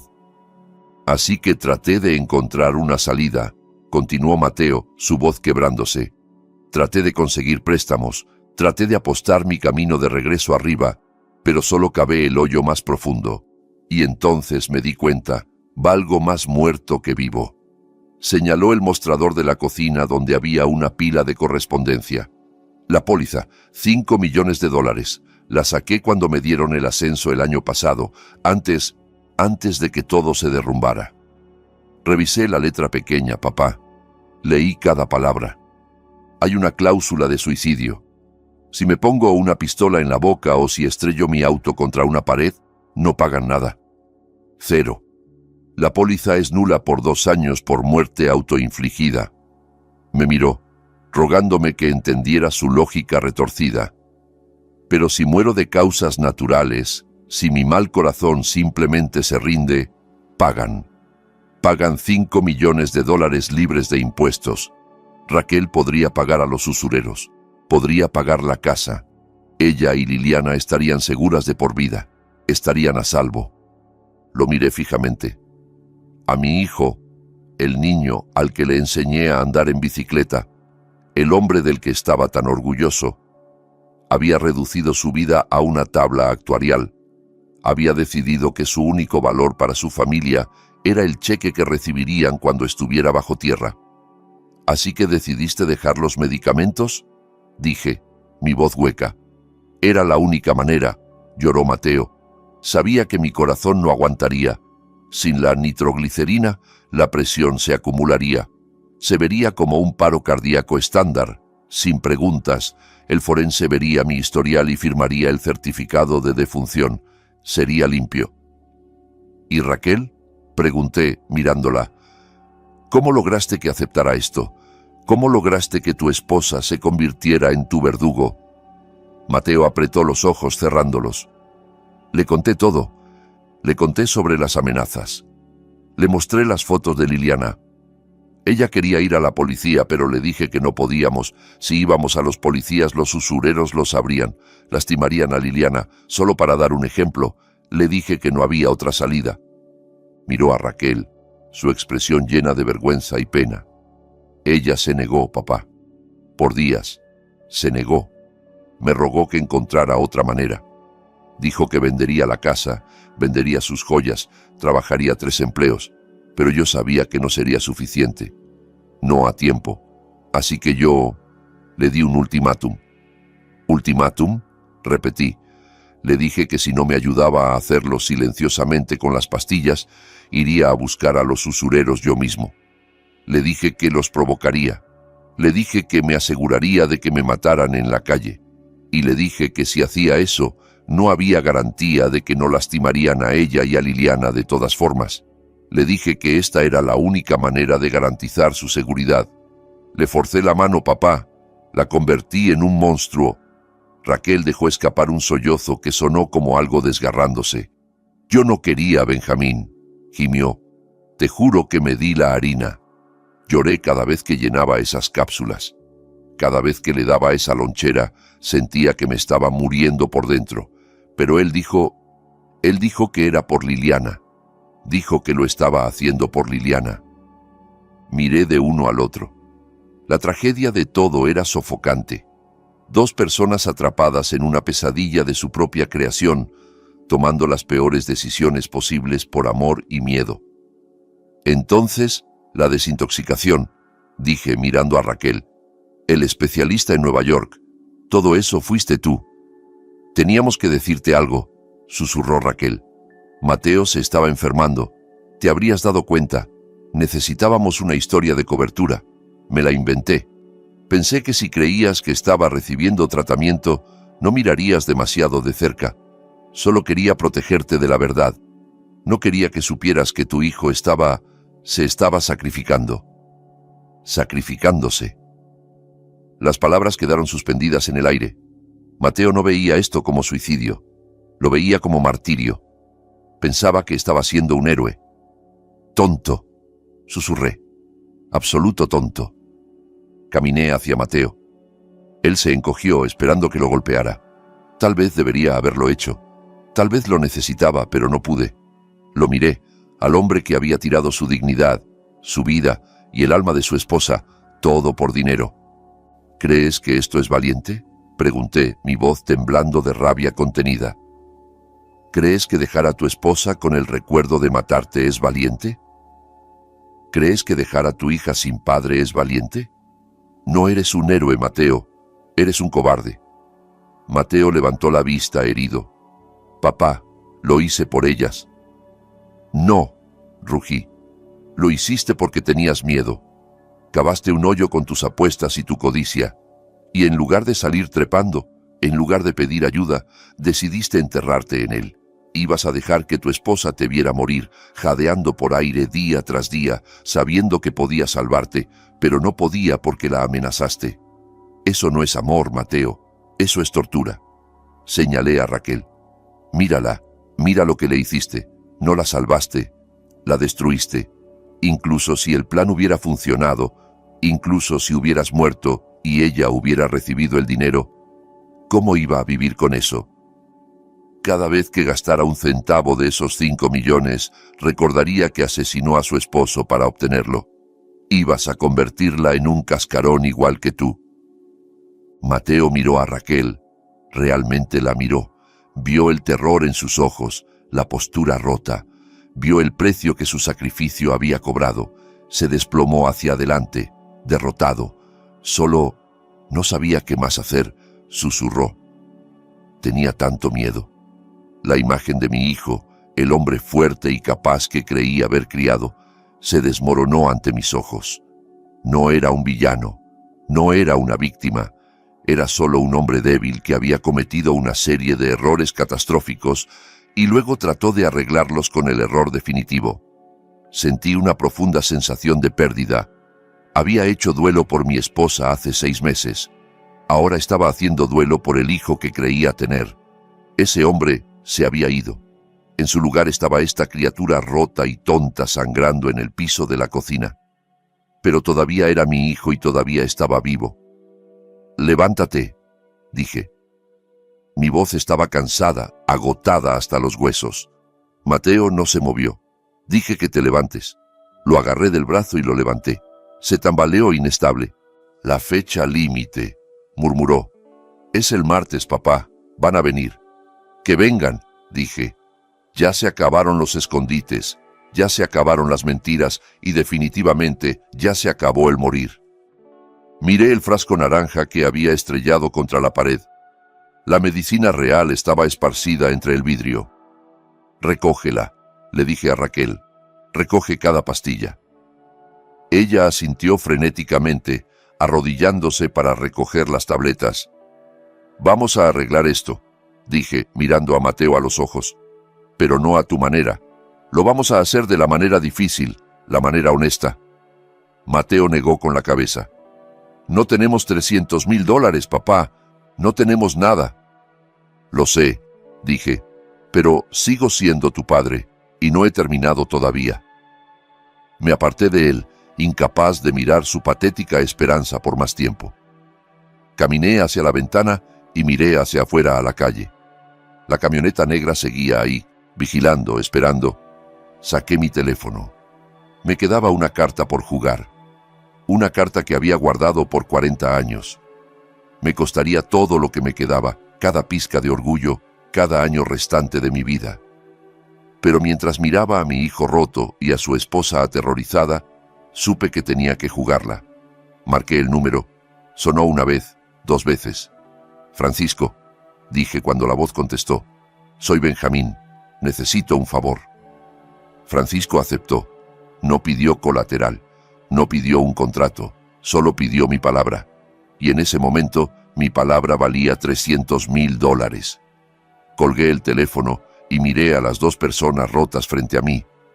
La cocina estaba en silencio ahora, salvo por el zumbido del refrigerador y la respiración irregular de mi hijo.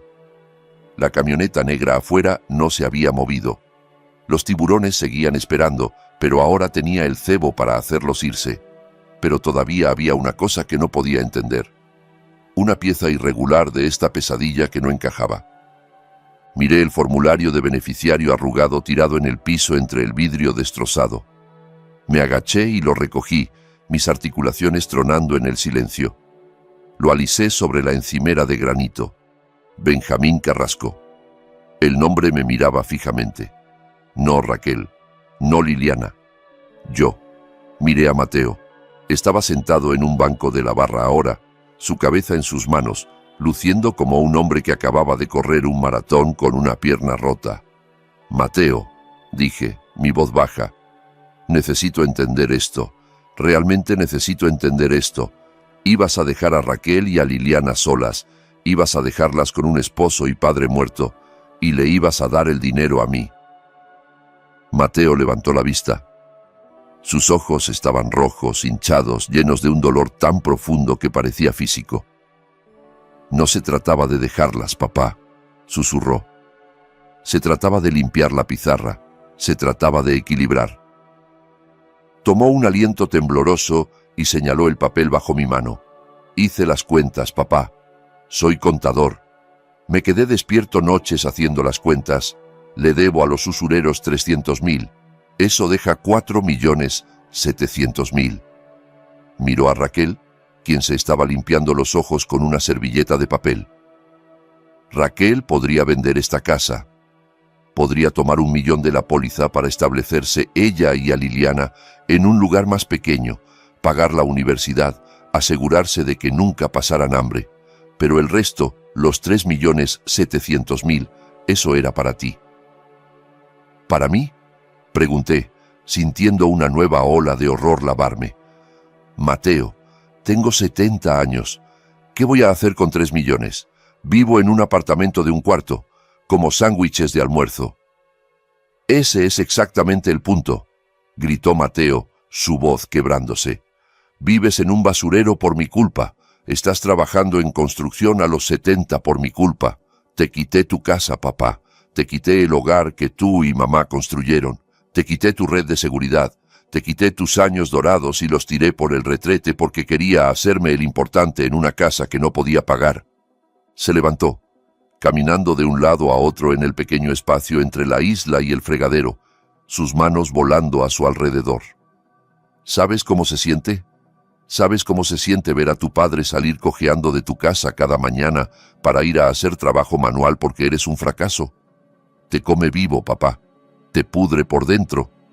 Cada vez que me sonreías, cada vez que me decías que estabas orgulloso de mí, se sentía como si me estuvieras apuñalando porque sabía que te robé la vida.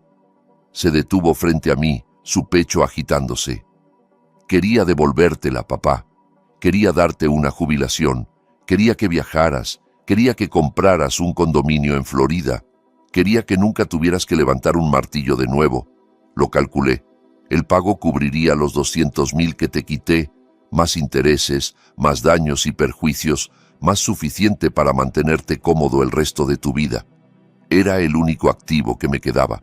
Mi seguro de vida era lo único que no había arruinado. Lo miré fijamente. Miré a los ojos de mi hijo y vi un amor tan retorcido, tan deformado por la culpa y la vergüenza que se había convertido en un arma. No solo estaba tratando de escapar de sus deudas, estaba tratando de comprar mi perdón con su sangre, estaba tratando de reembolsarme por su existencia. ¿Crees? Tartamudeé, luchando por encontrar las palabras. ¿Crees que quiero dinero más de lo que te quiero a ti? ¿Crees que un condominio en Florida vale tu vida? Yo pensé que era la única manera de arreglarlo, dijo Mateo, su voz cayendo a un susurro. Pensé que si me iba, la carga se iría. Sería rico. Raquel estaría a salvo. Los usureros serían pagados. Todos ganan excepto yo, y yo no merecía ganar. Sentí que mis rodillas cedían. Agarré el borde de la encimera para sostenerme. Este era el verdadero horror. No las drogas, no los usureros, sino el hecho de que mi hijo se sentía tan inútil, tan aplastado por el peso de sus propios errores, que pensaba que su muerte era lo más valioso que podía ofrecernos. Había convertido su propio suicidio en una mercancía. Había convertido su muerte en una transacción para equilibrar los libros. Era lo más tonto, estúpido y desgarrador que había escuchado jamás. Miré a Raquel. Ella estaba mirando a Mateo con una mezcla de horror y lástima. Había vivido con esto. Había vivido con un hombre que estaba activamente calculando el retorno de inversión de su propia muerte. Mateo, dije, mi voz temblando, eres contador, eres bueno con los números, pero eres un idiota con las personas. Caminé hacia él. Puse mis manos en sus hombros, sentí la tensión en su cuerpo, la vibración de su ansiedad. No puedes pagarme con un cheque, Mateo. No puedes reembolsar el amor de un padre. Esos $200,000 eran papel, eran ladrillo y madera. No era yo. Tú eres yo. Tú eres mi legado, no el dinero. Lo agarré más fuerte, forzándolo a mirarme. Si hubieras muerto, si hubieras dejado que ese corazón se detuviera, no me habrías salvado. Me habrías matado. ¿Entiendes eso? Me habrías puesto en la tumba junto a ti. Habría gastado cada centavo de ese dinero del seguro construyendo un santuario a mi fracaso como padre. Mateo se quebró. El último pedazo de su resistencia se desmoronó.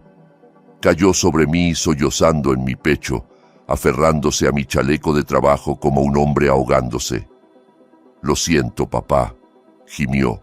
Lo siento mucho, mucho. Solo quería hacer las cosas bien. Lo sostuve. Sostuve a mi muchacho de 42 años en la cocina de la casa que casi nos había destruido a todos. Miré sobre su cabeza hacia la ventana. La camioneta negra seguía ahí. La amenaza seguía siendo real, pero la podredumbre interna, la enfermedad secreta que había estado comiendo viva a mi familia, había sido drenada. El veneno había salido. Nos quedamos ahí parados por un largo rato. El silencio de la casa Solo era roto por la respiración irregular de Mateo. Finalmente, me separé. Mantuve mis manos en sus hombros. Tenemos trabajo que hacer, dije. Francisco está transfiriendo el dinero. Debería estar en mi cuenta dentro de 1 hora. Vamos a pagarle a estos hombres. Vamos a quitártelos de encima. Mateo asintió, limpiándose la cara con su manga.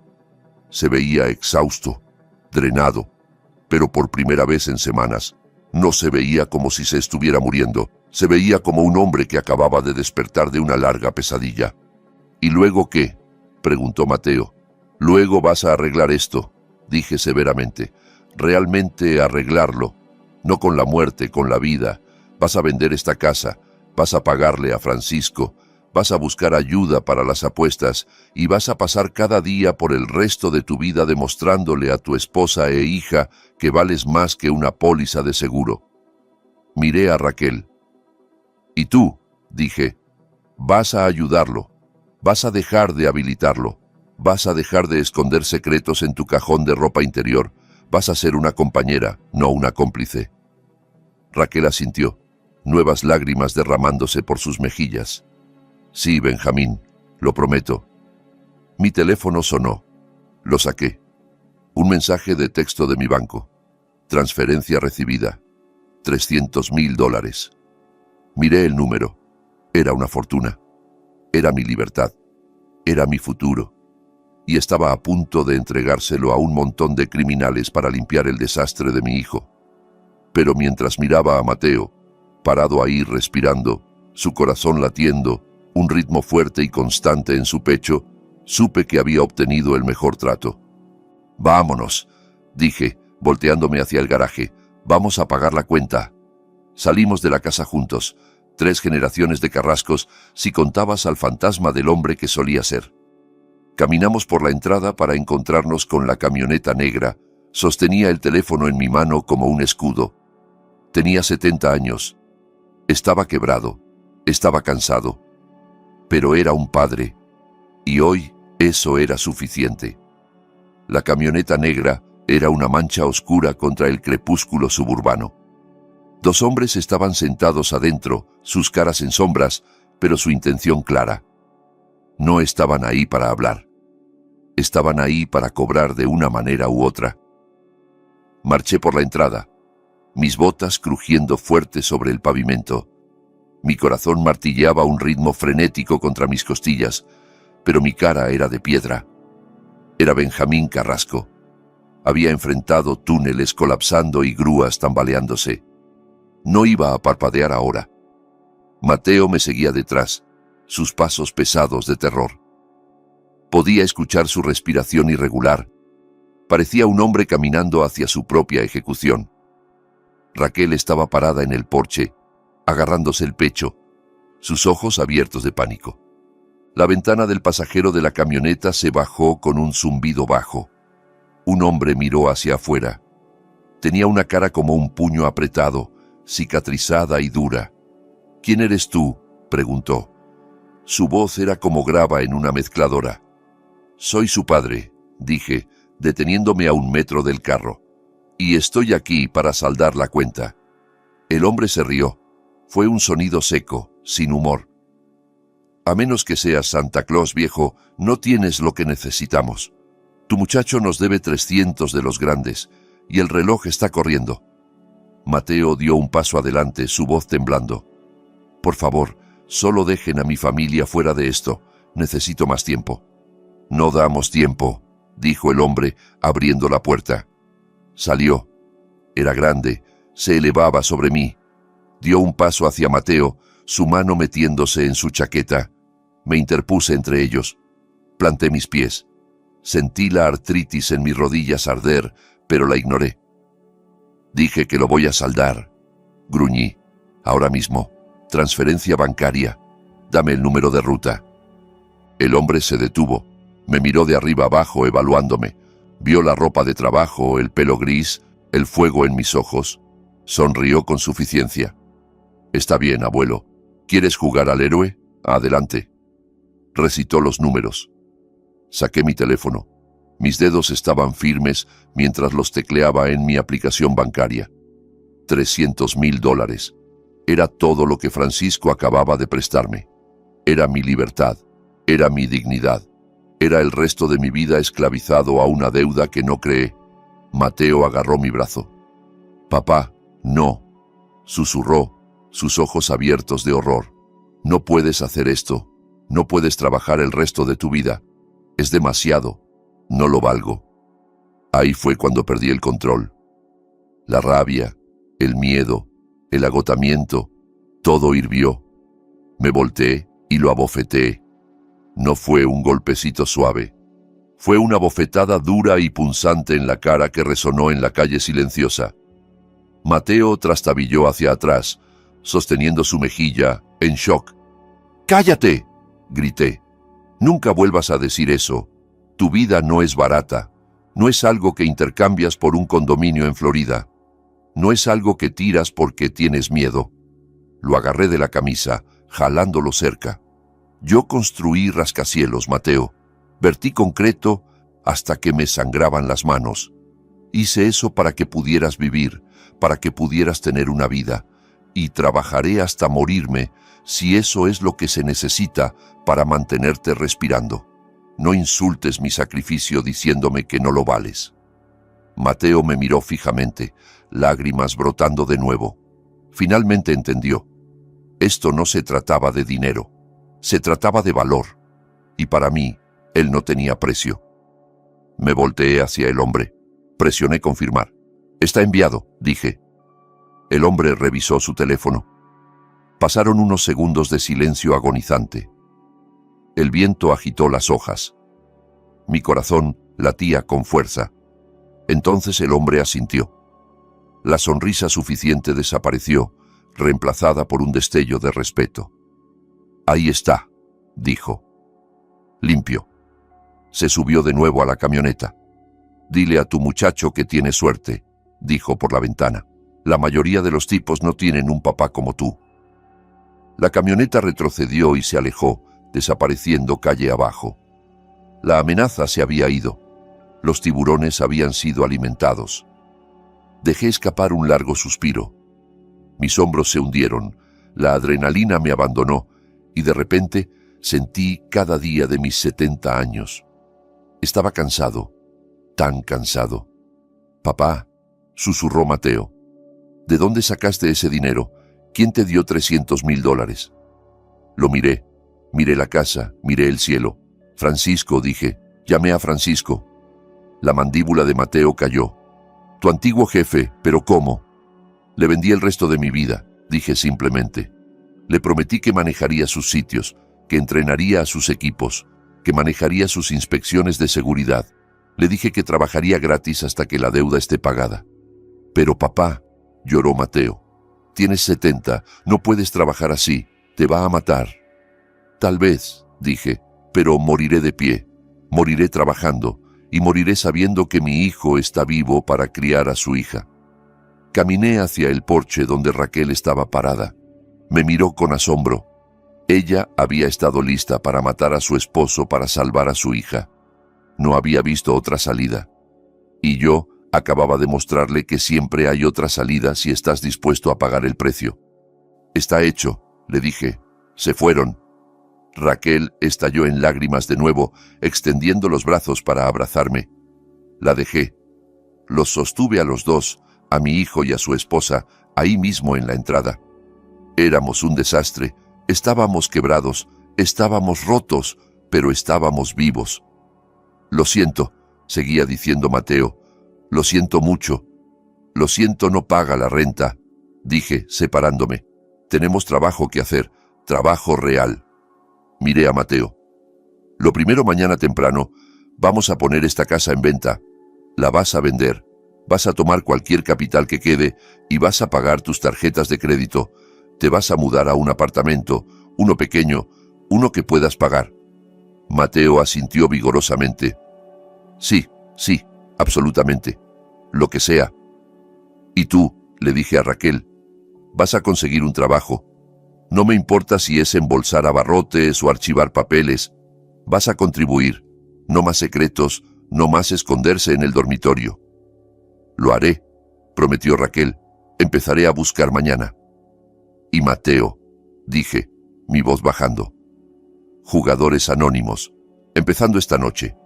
Si descubro que apuestas aunque sea en un volado, personalmente te llevaré a la estación de policía. Lo prometo, papá, dijo Mateo. Se acabó, lo juro. Los miré. Estaban asustados, estaban avergonzados, pero estaban escuchando. Por primera vez en años, realmente estaban escuchando. Caminé de vuelta a mi camioneta. Necesitaba sentarme. Mis piernas temblaban. Acababa de firmar mi libertad. Acababa de comprometerme a años de trabajo agotador cuando debería estar descansando. Pero mientras miraba hacia atrás a mi hijo, que sostenía a su esposa, vivo y a salvo, supe que había hecho el trato del siglo. Había comprado la vida de mi hijo por el precio de mi propia comodidad. Era una ganga. Me subí a la camioneta. Miré mis manos en el volante. Eran manos viejas, curtidas, cicatrizadas, pero eran manos fuertes, manos que todavía podían trabajar, manos que todavía podían construir. Encendí el motor.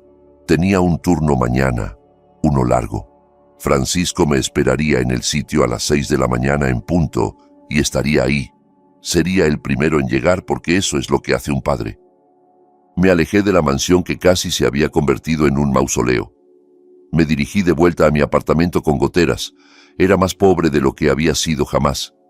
Estaba más endeudado de lo que había estado jamás. Pero mientras conducía por las calles de la ciudad, me sentía más ligero que el aire. Había ganado. Había vencido a los usureros. Había vencido a las mentiras. Había vencido a la muerte misma.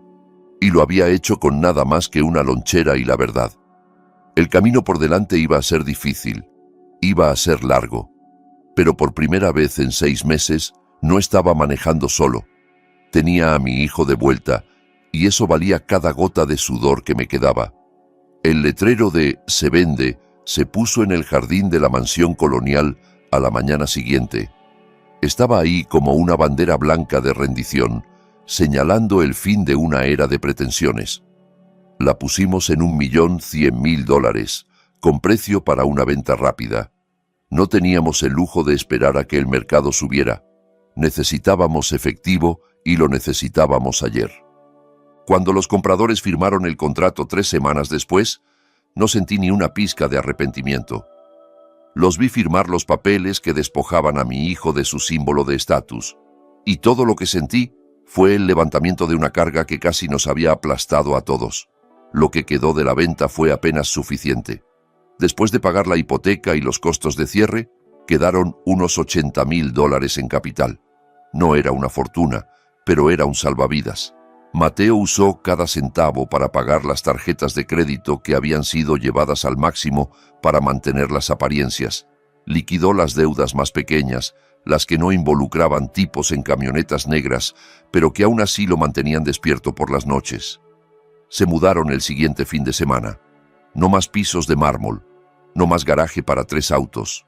Rentaron un apartamento de 2 recámaras en un complejo a unos 8 kilómetros. Cuesta $1.200 al mes. Tiene alfombras beige y paredes delgadas, y la vista es de un estacionamiento, no de un jardín bien cuidado. Pero es honesto. Por primera vez en su vida adulta, mi hijo está viviendo dentro de sus posibilidades. Los cambios no se detuvieron con la dirección. Mateo empezó Jugadores Anónimos la noche que pagué a los usureros. Va 3 veces por semana. Lo llevo yo mismo los martes solo para asegurarme de que entre por la puerta. Se sienta en un círculo de hombres rotos y admite que tiene un problema. No es fácil para él. Veo la vergüenza en sus ojos cada vez que levanta la mano para hablar. Pero la vergüenza es mejor que la muerte. Sigue trabajando como contador, pero tomó un segundo empleo haciendo preparación de impuestos los fines de semana para ayudar a pagarme.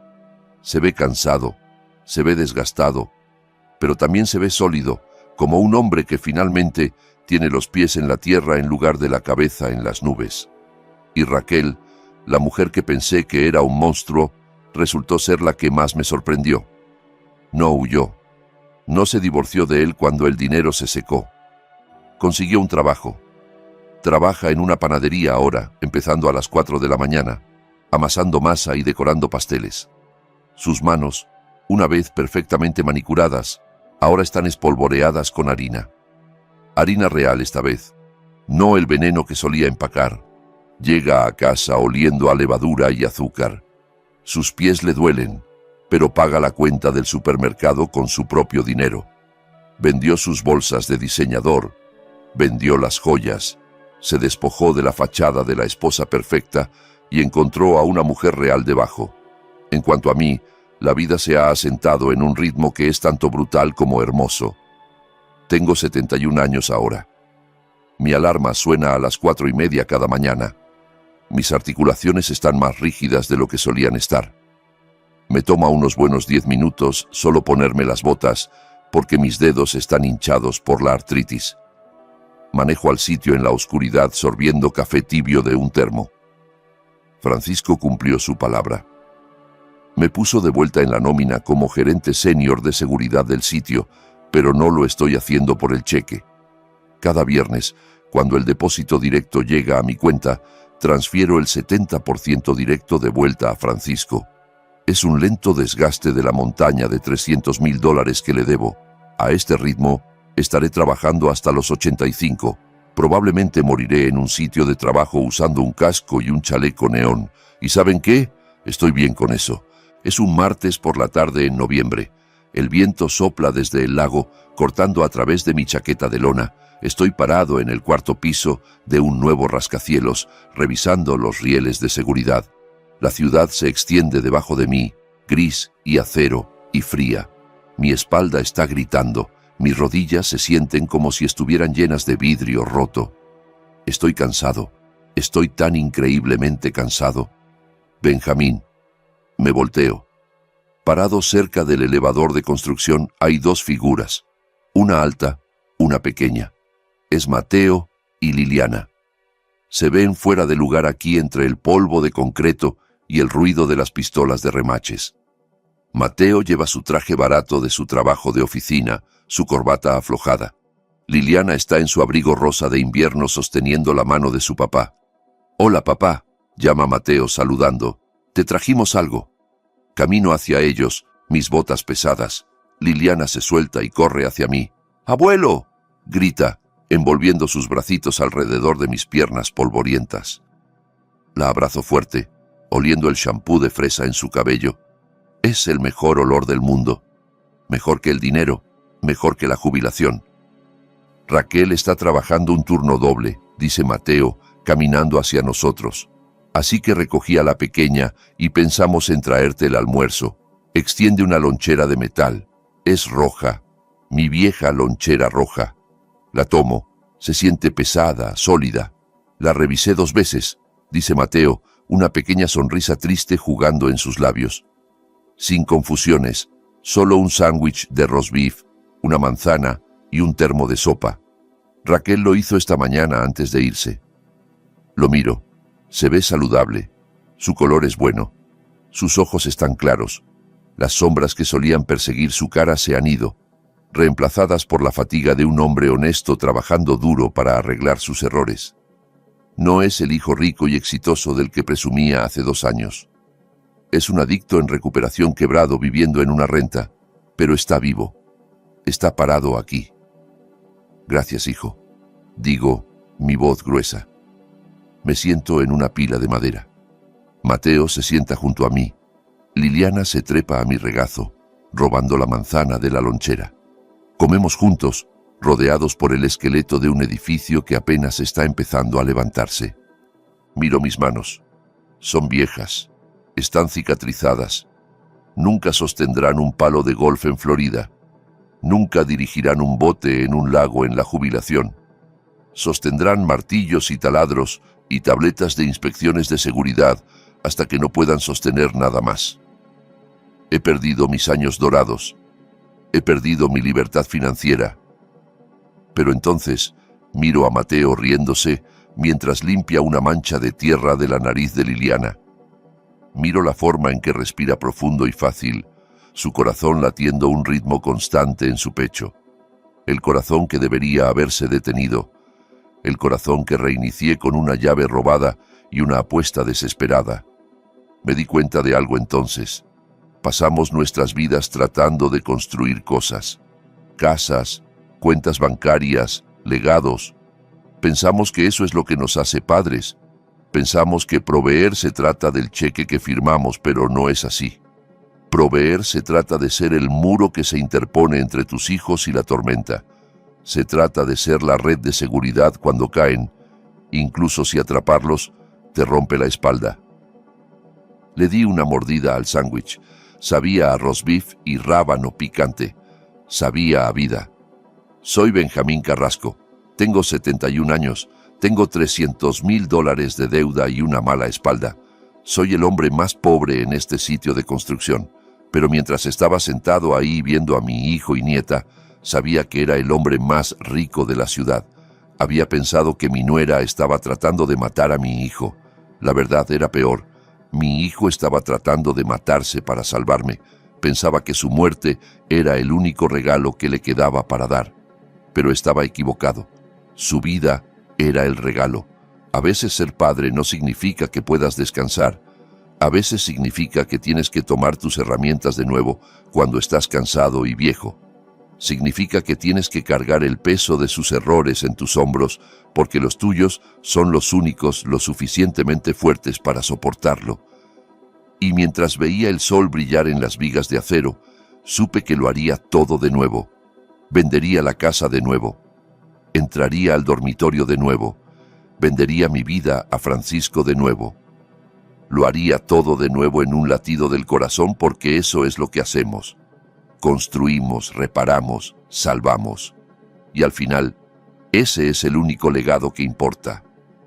La vida me ha enseñado que el mayor legado de un padre no es el saldo en su cuenta bancaria, sino el muro que construye para proteger a sus hijos de la tormenta.